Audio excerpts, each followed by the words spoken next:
बोलो गुरुदेव भगवान की जय।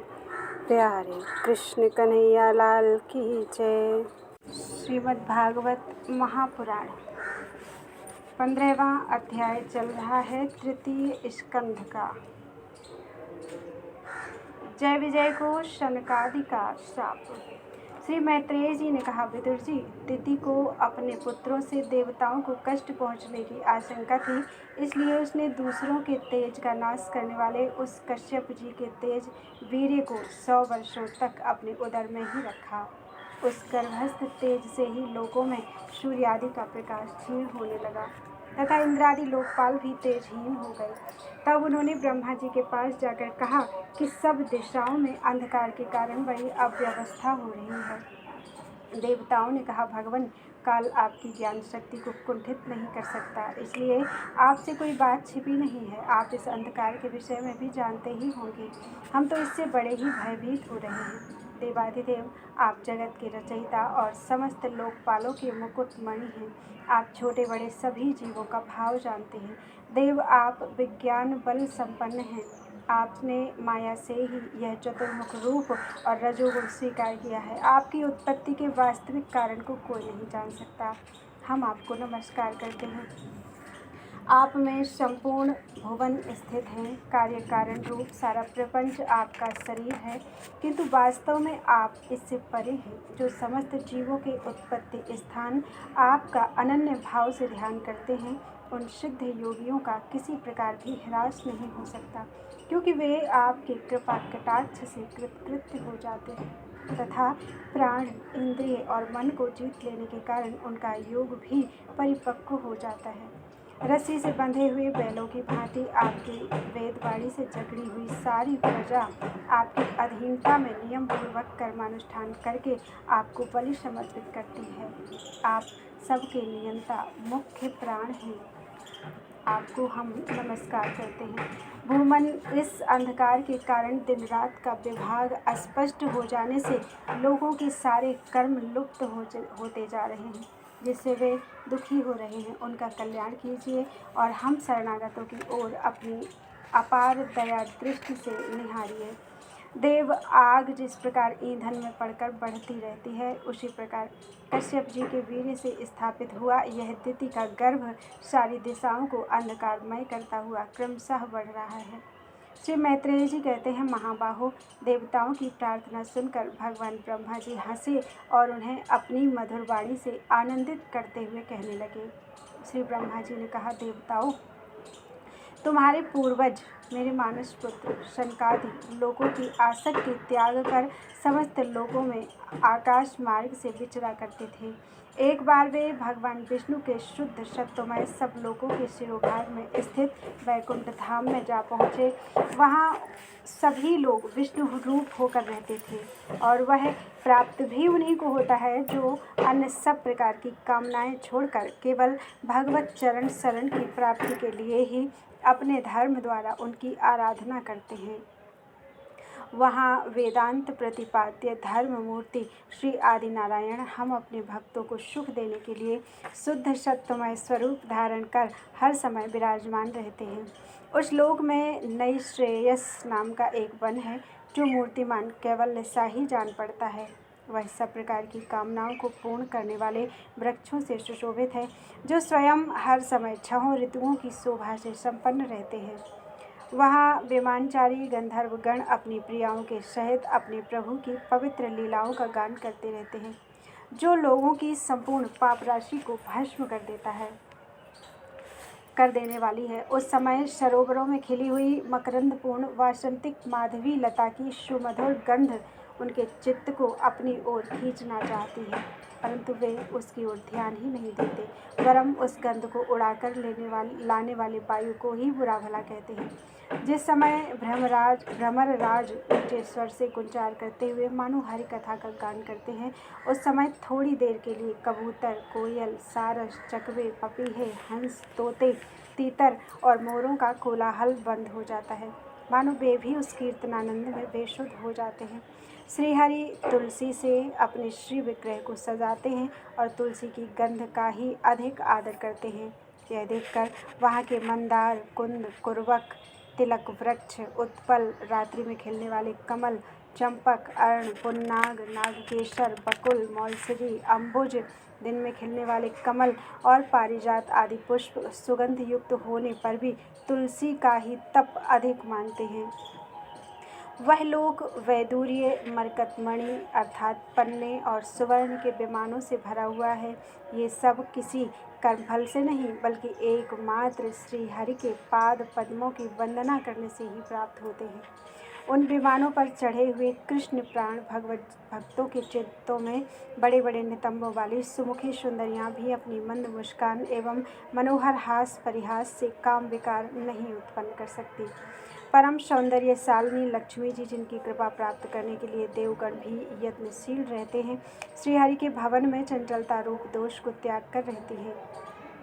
जिस समय अपने चरण कमलों के नूपुरों की झनकार करती हुई वे अपना लीला कमल घुमाती हैं, उस समय उस कनक भवन की स्फटिकमय दीवारों में उनका प्रतिबिंब पड़ने से ऐसा जान पड़ता है मानो वे उन्हें बुहार रही हों।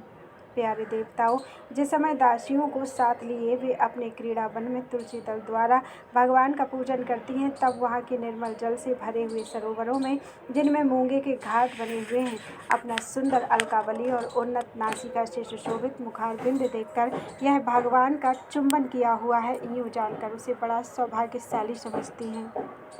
जो लोग भगवान की पापापहारिणी लीला कथाओं को छोड़कर बुद्धि को नष्ट करने वाली अर्थ काम संबंधिनी अन्य निंदित कथाएं सुनते हैं, वे उस बैकुंठ लोक में नहीं जा सकते। हाय, जब वे अभागे लोग इन सारहीन बातों को सुनते हैं, तब ये उनके पुण्यों को नष्ट कर उन्हें आश्रयहीन घोर नरकों में डाल देते हैं। आहा, इस मनुष्य योनि की बड़ी महिमा है। हम देवता लोग भी इसकी चाह करते हैं। इसी में तत्वज्ञान और धर्म की प्राप्ति भी हो सकती है। इसे पाकर भी जो लोग भगवान की आराधना नहीं करते, वे वास्तव में उनकी सर्वत्र फैली हुई माया से ही मोहित हैं। देवाधिदेव श्रीहरि का निरंतर चिंतन करते रहने के कारण जिनसे यमराज दूर रहते हैं, आपस में प्रभु के श्रेयस की चर्चा चलने पर अनुराग जन्य विह्वलतावश जिनके नेत्रों से अविरल अश्रुधारा बहने लगती है तथा शरीर में रोमांच हो जाता है और जिनके से शील स्वभाव की हम लोग भी इच्छा करते हैं, वे परम भागवत ही हमारे लोकों से ऊपर उस बैकुंठ धाम को जाते हैं। जिस समय शनकादि मुनि विश्वगुरु श्रीहरि के निवास स्थान संपूर्ण लोकों के वंदनीय और श्रेष्ठ देवताओं के विचित्र विमानों से विभूषित उस परम दिव्य और अद्भुत बैकुंठ धाम में अपने योग बल से पहुँचे, तब उन्हें बड़ा ही आनंद हुआ। भगवत दर्शन की लालसा से अन्य दर्शनीय सामग्री की उपेक्षा करते हुए बैकुंठ धाम की 6 ड्योढ़ियाँ पार करके जब इस 7वीं पर पहुँचे, तब उन्हें वहाँ हाथ में गदा लिए 2 समान आयु वाले देवश्रेष्ठ दिखलाई दिए, जो बाजूबंद, कुंडल और किरीट आदि अनेकों अमूल्य आभूषणों से अलंकृत थे। उनकी 4 श्यामल भुजाओं के बीच में मतवाले मधुकरों से गुंजायमान वनमाला सुशोभित थी तथा बाकी भौहें फड़कते हुए नासिका रंध्र और अरुण नयनों के कारण उनके चेहरे पर कुछ क्षोभ के से चिन्ह दिखाई देते थे। उनके इस प्रकार देखते रहने पर भी वे मुनिगण उनसे बिना कुछ पूछताछ किए जैसे सुवर्ण और वज्रमय किवाड़ों से युक्त पहली 6 ड्योढ़ी लांघकर आए थे, उसी प्रकार उनके द्वार में भी घुस गई। उनकी दृष्टि तो सर्वत्र समान थी और वे निशंक होकर सर्वत्र बिना किसी रोक टोक के विचरते थे। वे चारों कुमार पूर्ण तत्वज्ञ थे तथा ब्रह्मा की सृष्टि में आयु में सबसे बड़े होने पर भी देखने में 5 वर्ष के बालकों से जान पड़ते थे और दिगंबर वृत्ति से नंग धड़ंग रहते थे। उन्हें इस प्रकार निसंकोच रूप से भीतर जाते देख उन द्वारपालों ने भगवान के शील स्वभाव के विपरीत सनकादि के तेज की हंसी उड़ाते हुए उन्हें बैत अड़ाकर रोक दिया। यद्यपि वे ऐसे दुर्व्यवहार के योग्य नहीं थे, जब उन द्वारपालों ने वैकुंठवासी देवताओं के सामने पूजा के सर्वश्रेष्ठ पात्र उन कुमारों को इस प्रकार रोका, तब अपने प्रियतम प्रभु के दर्शनों में विघ्न पड़ने के कारण उनके नेत्र सहसा कुछ क्रोध से लाल हो उठे और वे इस प्रकार कहने लगे। मुनियों ने कहा, अरे द्वारपालों, जो लोग भगवान की महती सेवा के प्रभाव से इस लोक को प्राप्त होकर यहाँ निवास करते हैं, वे तो भगवान के ही समान समदर्शी होते हैं। तुम दोनों भी उन्हीं में से हो, किंतु तुम्हारे स्वभाव में यह विषमता क्यों है? भगवान तो परम शांत स्वभाव है, उनका किसी से विरोध भी नहीं है। फिर यहाँ ऐसा कौन है जिस पर शंका की जा सके?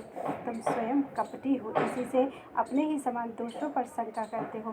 भगवान के उदर में यह सारा ब्रह्मांड स्थित है, इसलिए यहाँ रहने वाले ज्ञानी जन सर्वात्मा श्रीहरि से अपना कोई भेद नहीं देखते, बल्कि महाकाश में घटाकाश की भांति उनमें अपना अंतर्भाव देखते हैं। तुम तो देव रूपधारी हो, फिर भी तुम्हें ऐसा क्या दिखाई देता है जिससे तुमने भगवान के साथ कुछ भेदभाव के कारण होने वाले भय की कल्पना कर ली?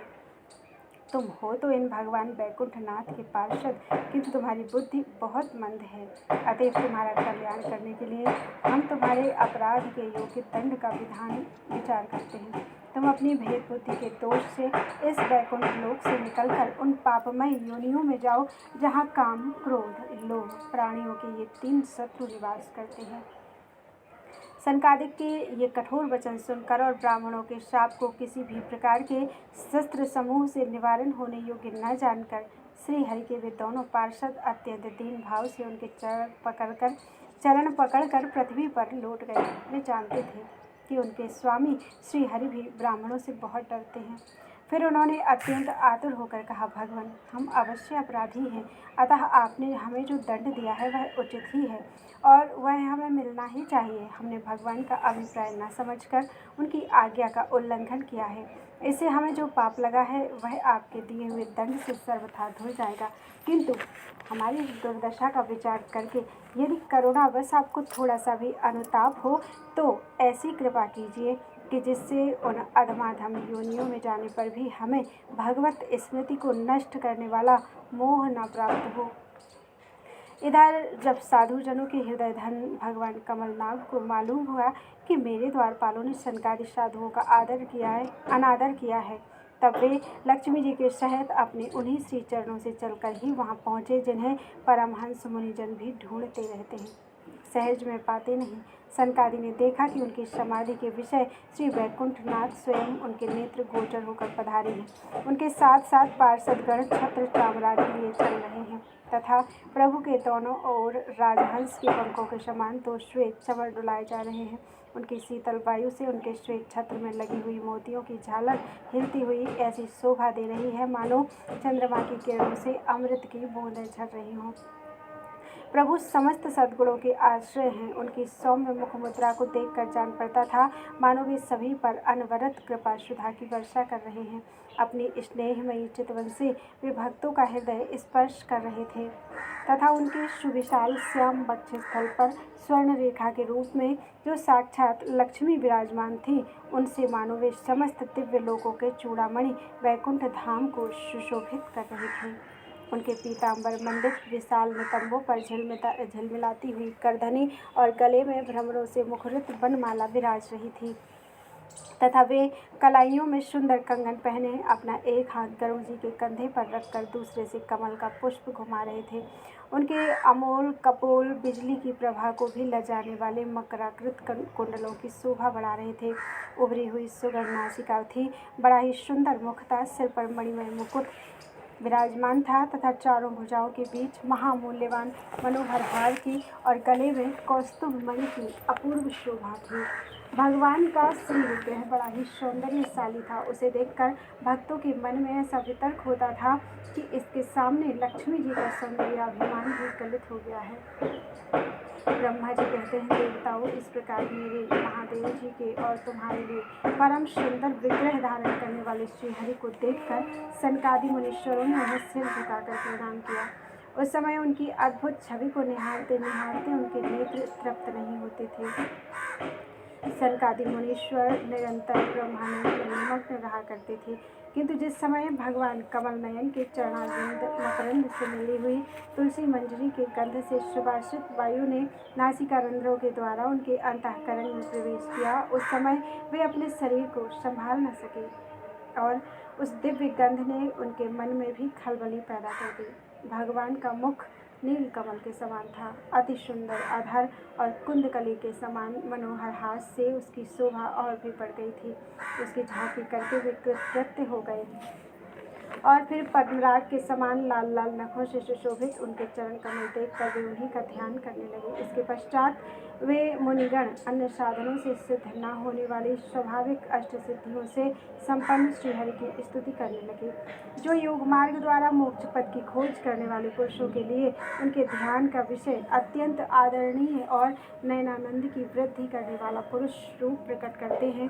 सनकादि मुनियों ने कहा, अनंत, यद्यपि आप अंतर्यामी रूप से दुष्ट चित्त पुरुषों के हृदय में भी स्थित रहते हैं, तथापि उनकी दृष्टि से ओझल ही रहते हैं, किंतु आज हमारे नेत्रों के सामने तो आप साक्षात विराजमान हैं। प्रभु, जिस समय आपसे उत्पन्न हुए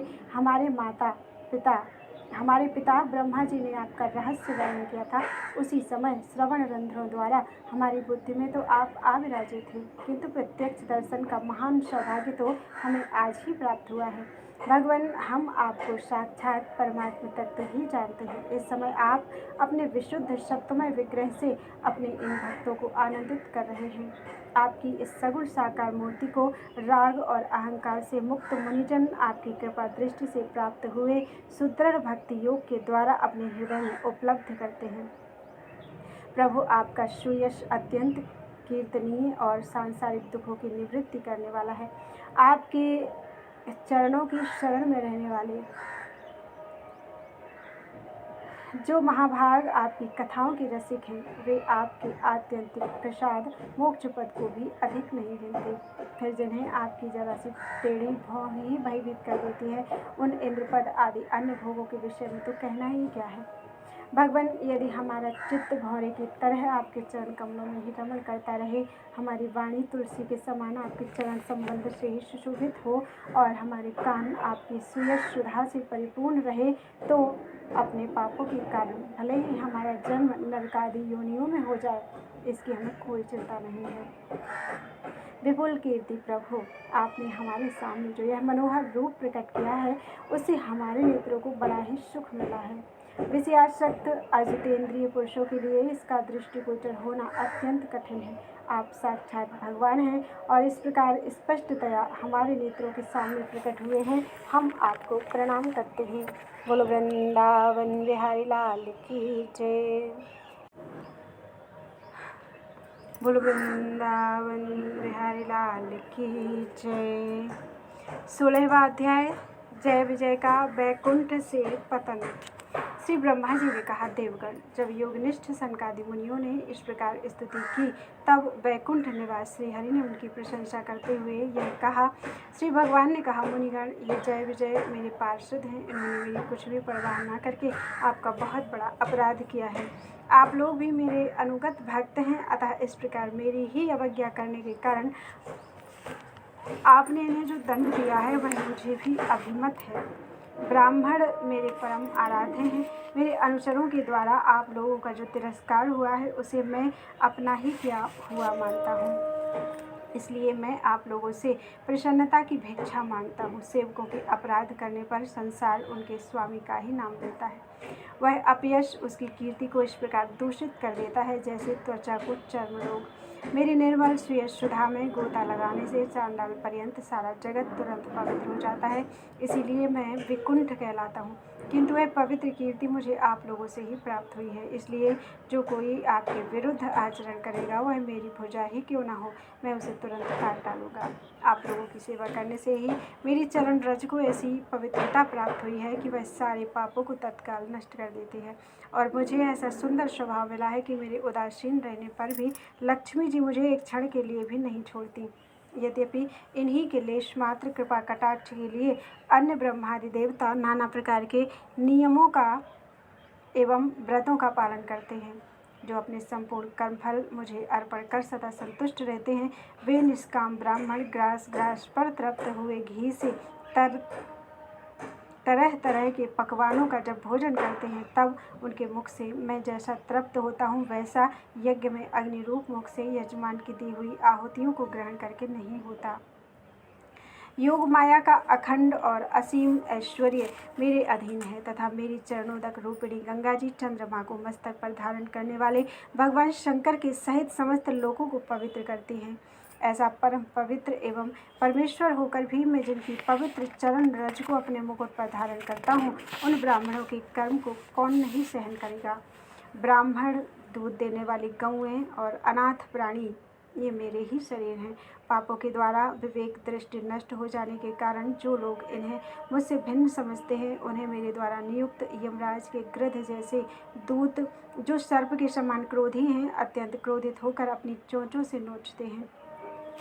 ब्राह्मण तिरस्कार पूर्वक कटु भाषण भी करे तो भी जो उसमें मेरी भावना करके प्रसन्न चित्त से तथा अमृत भरी मुस्कान से युक्त मुख कमल से उसका आदर करते हैं, तथा जैसे रूठे हुए पिता को पुत्र और आप लोगों को मैं मनाता हूँ, उसी प्रकार जो प्रेमपूर्ण वचनों से प्रार्थना करते हुए उन्हें शांत करते हैं, वे मुझे अपने वश में कर लेते हैं।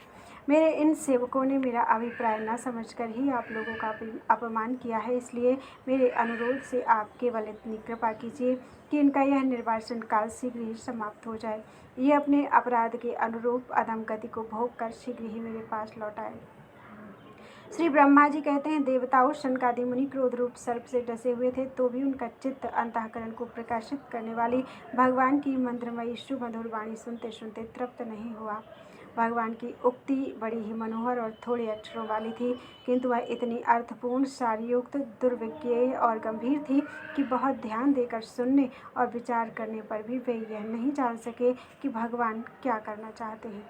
भगवान की इस अद्भुत उदारता को देखकर वे बहुत आनंदित हुए और उनका अंग अंग पुलकित हो गया। फिर योग माया के प्रभाव से अपने परम ऐश्वर्य का प्रभाव प्रकट करने वाले प्रभु से वे हाथ जोड़कर कहने लगे। मुनियों ने कहा, स्वयं प्रकाश भगवान, आप सर्वेश्वर होकर भी जो यह कह रहे हैं कि यह आपने मुझ पर बड़ा अनुग्रह किया, सो इससे आपका क्या अभिप्राय है, यह हम नहीं जान सके हैं। प्रभु, आप ब्राह्मणों के परम हितकारी हैं, इससे लोक शिक्षा के लिए आप भले ही ऐसा माने कि ब्राह्मण मेरे आराध्य देव हैं। वस्तुतः तो ब्राह्मण तथा देवताओं के भी देवता ब्रह्मादि के भी आप ही आत्मा और आराध्य देव हैं। सनातन धर्म आपसे ही उत्पन्न हुआ है, आपके अवतारों द्वारा ही समय समय पर उसकी रक्षा होती है तथा निर्विकार स्वरूप आप ही धर्म के परम गुह्य रहस्य हैं, यह शास्त्रों का मत है। आपकी कृपा से निवृत्ति परायण योगी जन सहज में ही मृत्यु रूप संसार सागर से पार हो जाते हैं। फिर भला दूसरा कोई आप पर क्या कृपा कर सकता है। भगवान, दूसरे अर्थार्थी जन जिनकी चरण रज को सर्वदा अपने मस्तक पर धारण करते हैं, वे लक्ष्मी जी निरंतर आपकी सेवा में लगी रहती हैं। सो ऐसा जान पड़ता है कि भाग्यवान भक्तजन आपके चरणों पर जो नूतन तुलसी की मालाएं अर्पण करते हैं, उन पर गुंजार करते हुए भौरों के समान वे भी आपके पाद पद्मों को ही अपना निवास स्थान बनाना चाहते हैं, किंतु अपने पवित्र चरित्रों से निरंतर सेवा में तत्पर रहने वाली उन लक्ष्मी जी का भी आप विशेष आदर नहीं करते। आप तो अपने भक्तों से ही विशेष प्रेम रखते हैं। आप स्वयं ही संपूर्ण भजनीय गुणों के आश्रय हैं। क्या जहाँ तहाँ विचरते हुए ब्राह्मणों के चरणों में लगने से पवित्र हुई मार्ग की धूलि और श्रीवत्स का चिन्ह आपको पवित्र कर सकते हैं? क्या इनसे आपकी शोभा बढ़ सकती है? भगवान, आप साक्षात धर्म स्वरूप हैं। आप सत्यादि तीनों युगों में प्रत्यक्ष रूप से विद्यमान रहते हैं तथा ब्राह्मण और देवताओं के लिए तप, शौच और दया अपने इन तीन चरणों से इस चराचर जगत की रक्षा करते हैं। अब आप अपनी शुद्ध सत्वमयी वरदायिनी मूर्ति से हमारे धर्म विरोधी रजोगुण तमोगुण को दूर कर दीजिए। देव, यह ब्राह्मण कुल आपके द्वारा अवश्य रक्षणीय है। यदि साक्षात धर्म रूप होकर भी आप सुमधुर वाणी और पूजन आदि के द्वारा इस उत्तम कुल की रक्षा ना करें, तो आपका निश्चित किया हुआ कल्याण मार्ग भी नष्ट हो जाए, क्योंकि लोग तो श्रेष्ठ पुरुषों के आचरण को ही प्रमाण रूप से ग्रहण करता है। प्रभु, आप सत्वगुण की खान हैं और सभी जीवों के कल्याण करने के लिए उत्सुक हैं। इसी से आप अपनी शक्ति रूप राजा आदि के द्वारा धर्म के शत्रुओं का संहार करते हैं, क्योंकि वेद मार्ग का उच्छेद आपको अभीष्ट नहीं है। आप त्रिलोकीनाथ और जगत प्रतिपालक होकर भी ब्राह्मणों के प्रति इतने नम्र रहते हैं, इससे आपके तेज की कोई हानि नहीं होती। यह तो आपकी लीला मात्र है।